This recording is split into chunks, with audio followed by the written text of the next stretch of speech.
कित्येक वर्षाची इच्छा माझी पूर्ण झाली. मी तर आशाच सोडून दिली होती र. अहो आई, मनापासून मागितलेली गोष्ट देव कधी अपुरी ठेवत नसतो बघा. होय, बरोबर आहे तुझं बाळा. आज मी विठ्ठलाला एकच मागणं मागितलं. मग काय मागितलं आई तुम्ही?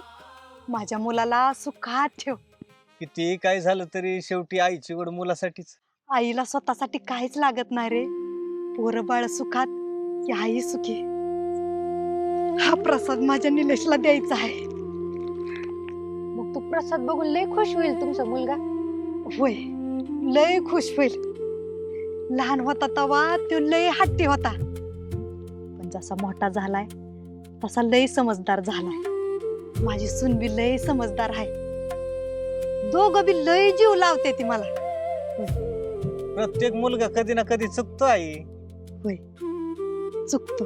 मग चूक झाल्यावर काय करते आई?